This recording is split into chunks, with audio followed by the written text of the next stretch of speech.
It's me, the NNXT. That's what we're talking about today.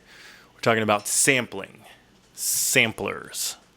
Actually, we're talking about that sampler, the NNXT. That's one of two samplers that come bundled in Reason, but it's the one I use the most, so that's why we're going to talk about it. I use it pretty much in all my productions, and it's super handy, and it's really pretty straightforward to use once you get to know the geography of it. So let's take a look. Real quick, here's my plea for you to hit the subscribe button, hit the bell for notifications if you are so inclined. If this video helps you out in any way, just hit the thumbs up. That totally helps me out a lot. Yeah. So I guess the best way to do this would be in steps. I'll show you how to use the sampler, just basically. And then later I can show you the advantages of using the sampler versus just, dropping audio in your timeline. Like why reach for the sampler. We can get into that. Okay, so here we have a track that a little ditty I made for this tutorial, using a bunch of samplers, and we can see how I use them here, just so you can hear the track.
Okay, so pretty simple. But let's take a look at the individual instruments. Oh, I'm going to make this session available for download to you guys. Just go become a member on my website. The link's below. And you can download this. You can download all the patches I made. You can download, there's some songs up there. There's just like a whole cornucopia of downloads. So get it. Get at me. Okay.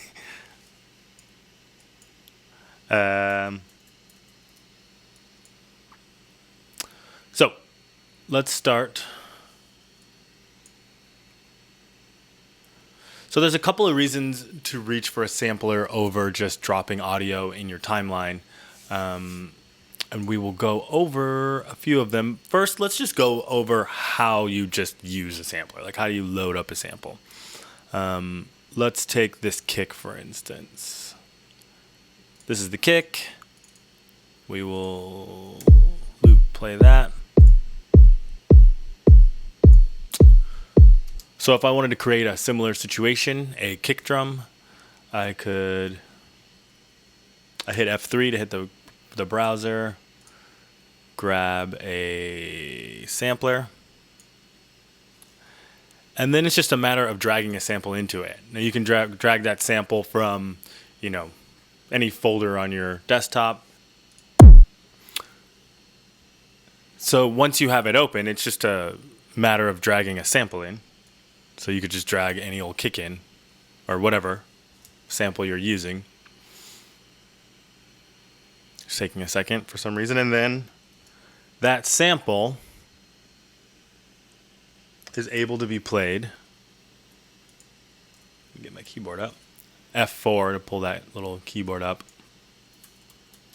That sample is able to be played. Sorry, I'm soloed.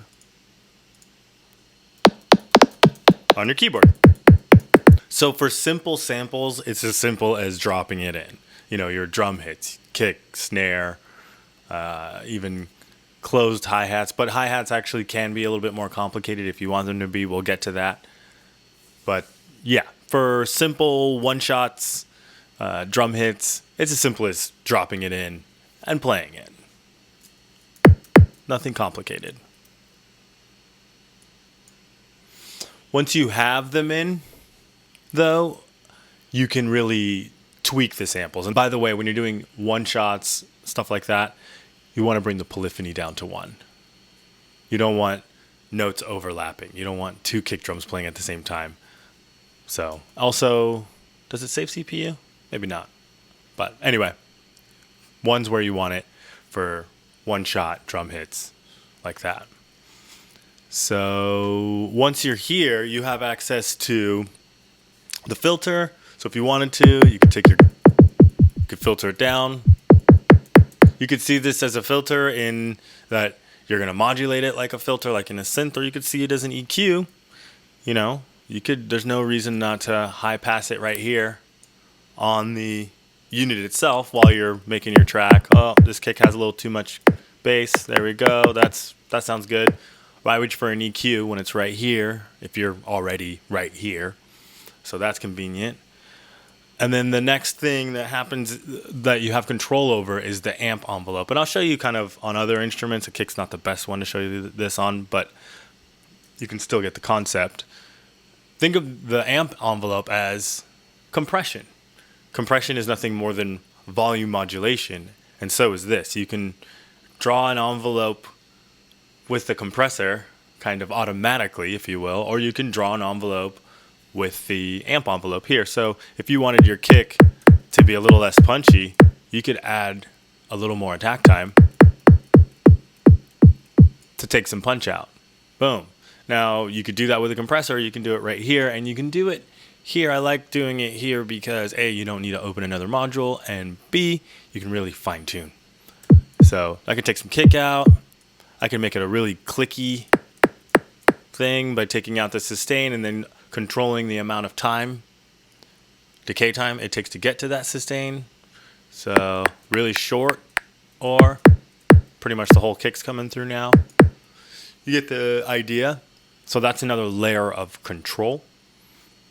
And then also with your hi-hats and whatnot, we'll get into that a little more, but you know, the ability to play your drum hits at different pitches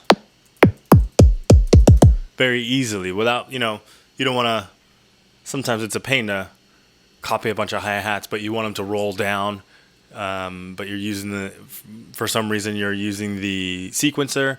It's really annoying to do it with transposition. It's easy to just do it with notes, do a glissando with notes, or do it with the pitch wheel, which is another parameter you can control, obviously, with your samples. You could bend them. The pitch range is here, pitch bend range. So obviously it's a 7, so this is plus semitones, this is negative, this is plus 7 semitones, this is negative 7 semitones. Try saying that 3 times fast. What else? Oh, and then since you have a filter, you obviously have access to filter modulation. I'll show you maybe this one on one of the synths, but just while we're here, I feel like we're on a roll. Everything's coming to me quick. You could decide to... Actually, I will show you that one on a synth, so let's move on. So I'm going to get rid of that, and let's go down and see what other tricks I used.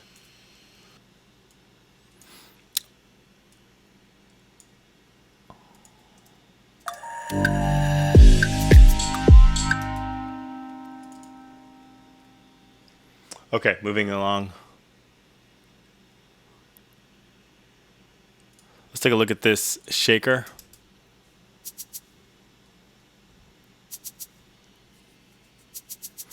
Okay, here's a trick I used. You can hear it jumps from speaker to speaker. I use this spread knob, so here, without it, it's dead center. So this spread knob is handy. It has 3 modes. The top 2 are kind of similar. They use kind of a detuning method to add width. Very much more handy on synths than it is for drums. But for drums, this jump setting is handy, as in it jumps the pan positioning to a random value based on how much random you add. Percentage of randomness, you could call that that knob. So still kind of towards the center. I think I actually might have. Let's make sure. I actually narrowed the field, so let's make it completely wide. Oh, it's another little mix trick. This little width thing. With it wide open, and this wide open, it's gonna bounce hard left, hard right, right? That's too far out. So let's narrow its width. Boom. Now not so hard left, not so hard right. Keep that one in mind. That's a handy one. But and this spread mode comes in handy for hi-hats as well. I'm using the shaker kind of in the same way as a hi-hat to just get things out of the center where your vocalist will be or where your synths are. So, and in a more lively, random kind of way.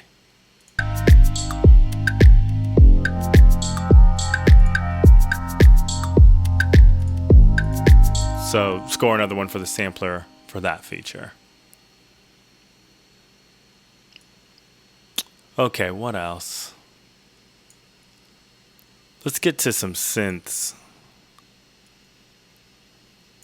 I think I made... Actually, let's look at this bass pad. I didn't end up using it, but we can still... It's still worth showing you. I ended up using the Quasar I can't even say the name of my own patch. The Quasar wide bass patch, actually, available for download to all the members of my website. I use this I ended up using this for the bass. Download it, get it. But I had made... We'll copy this and we'll put it here. We'll just put it up here. Get up there. No? There. And we'll mute this one. So this was the original bass sound.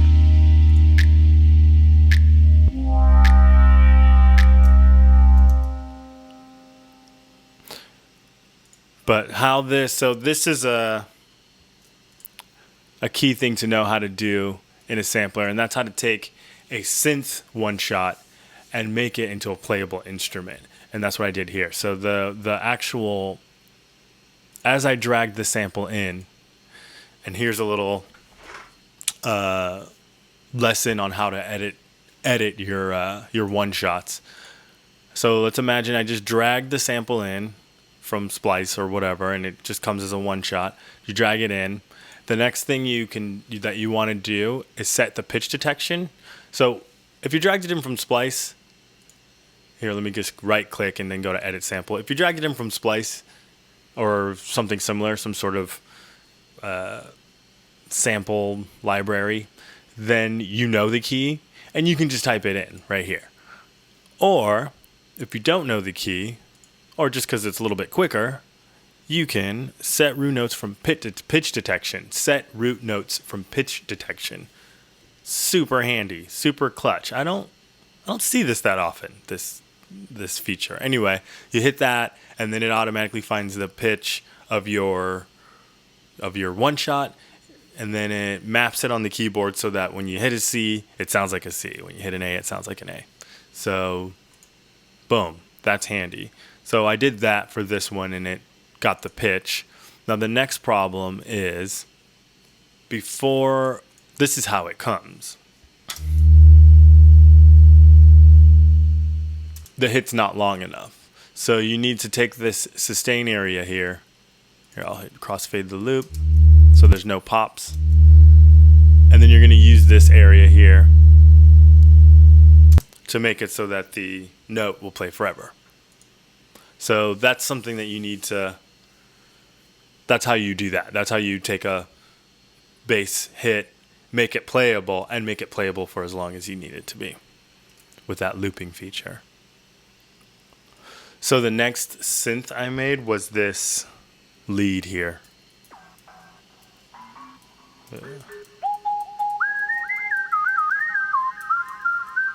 So if we go in and check out, the original sample was actually a kalimba.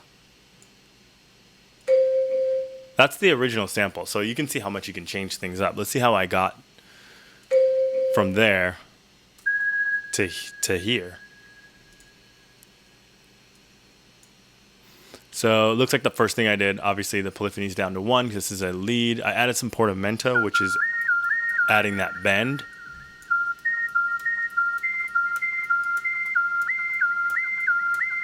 So first, that's making it more whistly, bending between notes.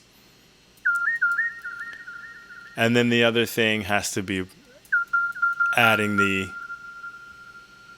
attack time, just to take away that clickiness. Oh, also, I filtered it down. So those two moves right there. And adding the echo. So if we bypass this.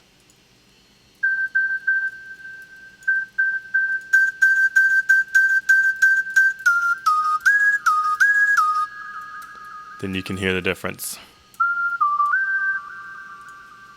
In context.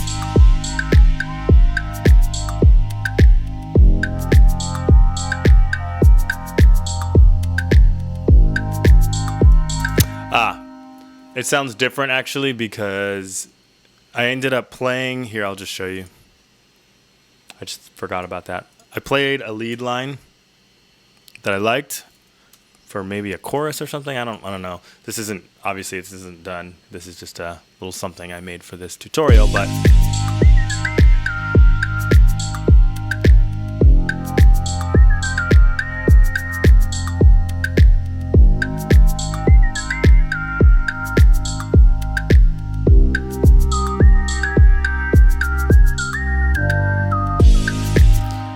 which I liked, but in the writing process, I will run things through halftime just to show you quickly how I got there. I took it out because I'm going to make this available for download, and not everyone has halftime, but I added halftime. And if you don't have halftime, it's free to download the... Sorry, I can't do two things at once. It's free to download and trial. I'm still on the trial, by the way. I didn't pay for it yet. So you can totally do that. Let me see how I'm going to do this. Wait, where do you go? You go here and you go here. Oh, I see. So this needs to go here and here. Okay, so I wired up halftime just so you can see how I ended up with the other lead. So all you have to do is wait for that.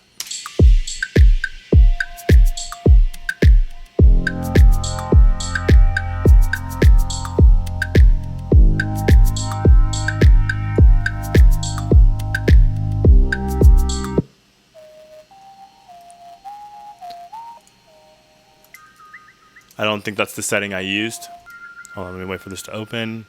I should probably just buy this plugin as often as I use it. So I think I had it on the half setting.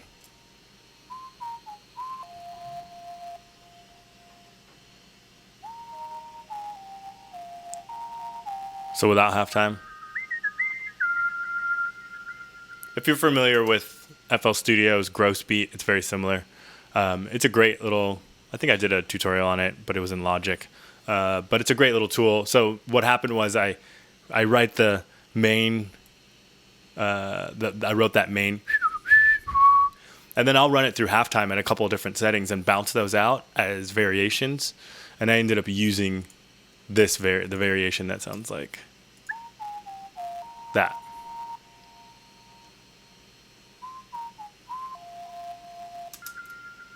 And that's what's bounced. So here, I'll get rid of that. F7 to get to the sequencer window. Mute that. So that half-timed, I even wrote it here, lead whistle halftime, is what I ended up using.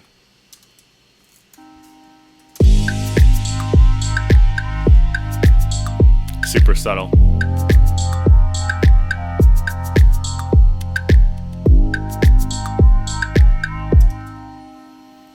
And I showed you how I got to that sound using the amp envelope. Oh, and I used the Quasar delay, also available for download in the members area on my website. It's just down there. Get it? I hit the mic again. Oh, there's this pad. Oh, I made this pad in Thor. You've seen me do this before. It's just a multi-oscillator. So that's it as far as... So the same process for... I guess I could show you how I would make a pad. Let me show you that really quick, just so you're not confused. It's the same process as the bass.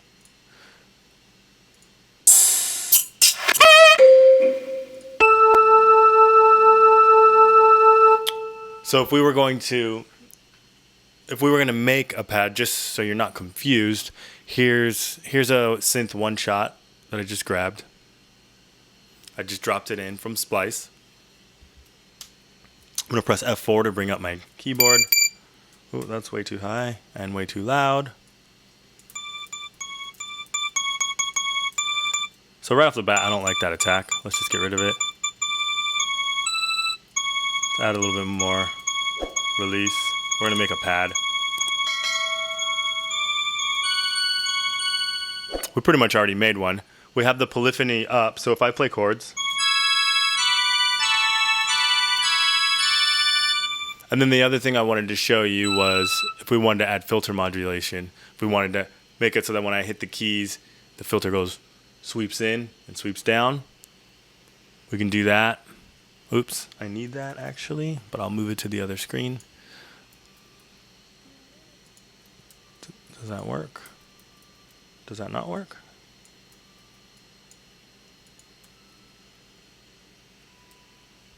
What'd I do?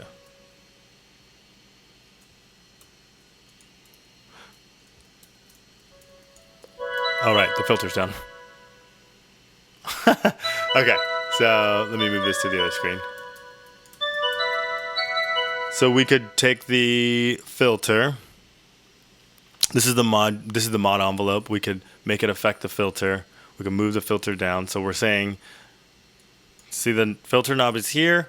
Move it like about that much this way. It's pretty much kind of how I do it, how I think of it. Move it over here. So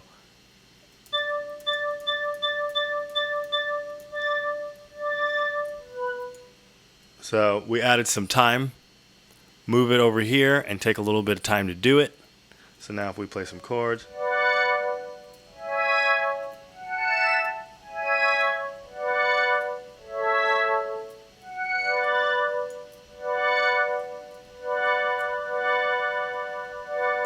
You can't add release to the mod envelope without adding release to the amp.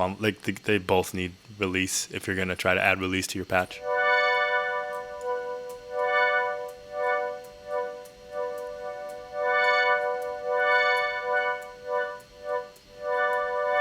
That is if you're modulating the filter with the mod envelope. Otherwise, no filter, no need. So there you go. That's how I go about making a pad. You can see basic synthesis techniques, which if you've been following this channel, I'll do one of those things. I have videos on those techniques. So the last thing I wanted to show you was how I approach hi-hats with the sampler. So let me switch into a more comfortable session.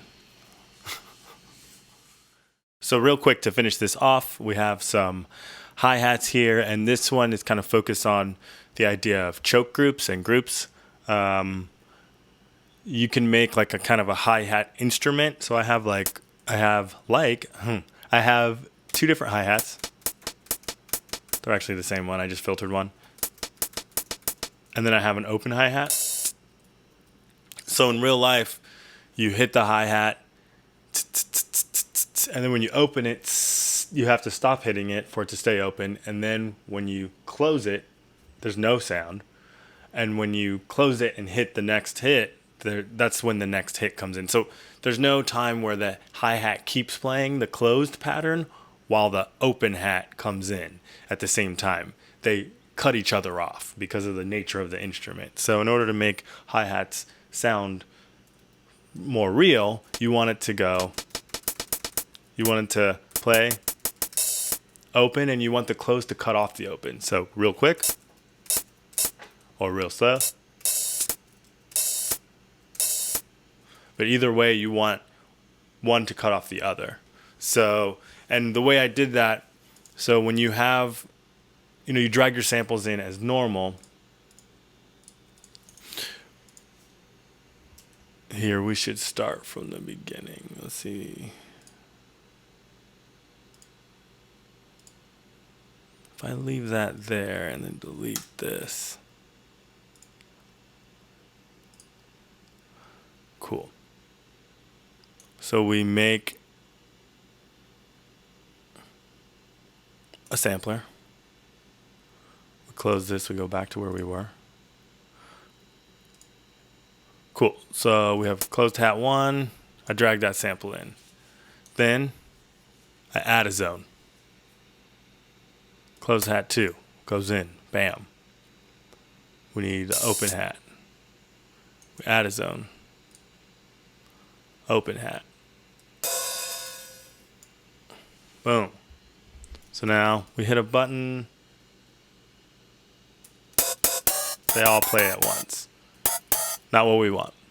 So we select all. Command A to select all. And we auto map zones chromatically. Boom. Now we have a zone for each note.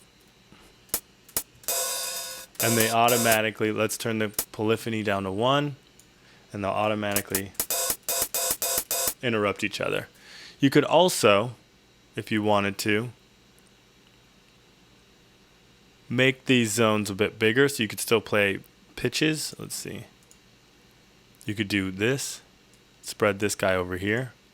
Spread this guy over here. Maybe give them some range. Spread this guy over here. So now you can still play a range of pitches until you get to the next sample, which also has a range of pitches. You get it.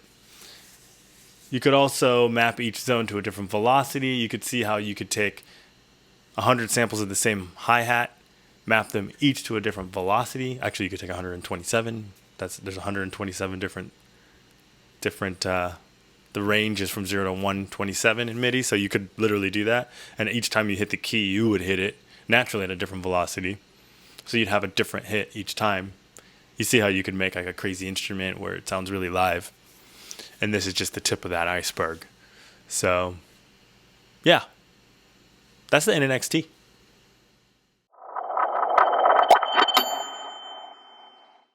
Thank you so much for watching this video.